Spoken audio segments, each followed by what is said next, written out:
hukum bukan sistem moral. Sistem hukum bukan sistem etik. Kalau kita nilai hukum pakai etik, nggak ketemu. Kacau, tidak ada kepastian. Kalau kita nilai hukum pakai moral, nggak ada kepastian. Mengapa? Karena hukum, moral, etik itu tertanam pada rasa. Rasa Bang Karni dengan rasa saya mengenai satu soal berbeda. Orang bisa, ini satu bilang pantas, karena itu bicara mengenai pantas, mengenai tidak pantas. Boleh, tapi kalau hukum tidak. Ini salah, ini benar. Titik. Tidak ada di luar itu. Kecuali kalau kita mau bikin kacau, supaya sistem hukum itu kita runtuhkan pakai dengan pakai nilai, pakai moral, nilai, pakai etika dan segala macam. Saya dengar kalau orang bicara di atas hukum ada etika. Saya mau tanya, dari mana orang memperoleh pandangan atau keyakinan atau apapun yang sejenisnya itu mengenai sesuatu itu baik atau buruk? Dari mana orang memperoleh?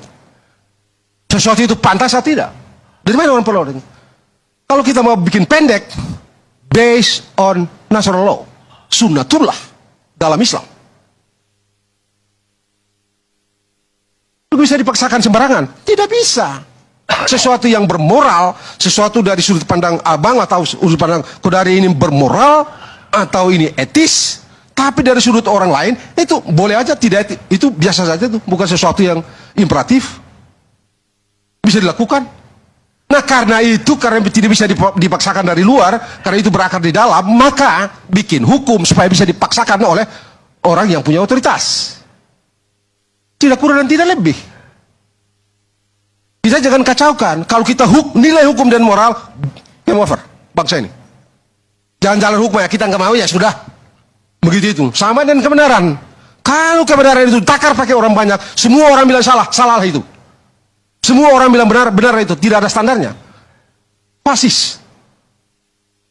Dan itu yang dilakukan oleh Hitler misalnya. Jadi kita mesti clear di sini. Jelas kok. Kalau misalnya presiden itu, siapapun dia, dibilang hanya bisa kampanye, kalau dia capres, ngapain dibilang presiden punya hak untuk berkampanye? Ngapain? Karena setiap capres, siapapun dia, pasti punya hak. Tidak mungkin ada capres yang tidak punya hak. Penggunaan hak itu digantungkan atau disandarkan pada sejumlah syarat. Yang kalau syarat itu tidak terpenuhi, perbuatan itu menjadi tidak sah. Dalam hukum ukurannya adalah sah dan tidak sah. Tidak ada pantas dan tidak, bukan pantas dan tidak pantas. Suka atau tidak, senang atau tidak. Bang Karni, saya di LC beberapa waktu lalu, masih di yang live itu juga saya sudah pernah bilang gitu ya. Suatu hari Sayyidina Ali itu kehilangan baju besi dan dia bawa masalah itu kepada Hakim Suraih. Dia pemimpin, begitu. Dia pemimpin kan? Tapi apa? Dia tidak bisa buktikan barangnya itu dicuri oleh si Yahudi itu. Dia tidak bisa. Karena saksinya cuma dua, anaknya dengan pembantunya. Dan menurut kaidah fikih tidak bisa. Nggak bisa. Karena ini anak terikat darah dan Anda tidak akan jujur. Ini orang yang berada di kekuasaan Anda tidak akan jujur. Dalam kaidah fikih tidak bisa. Kalah. Orang itu kalah. Si Sayyidina Ali kalah. Oh dia pemimpin. Mau bilang apa? Lalu orang bilang, itu kan formil. Lalu apa mau bilang? Sayyidina Ali menyerah tuh. Datang ke TPS, coblos nomor 2, Prabowo Gibran.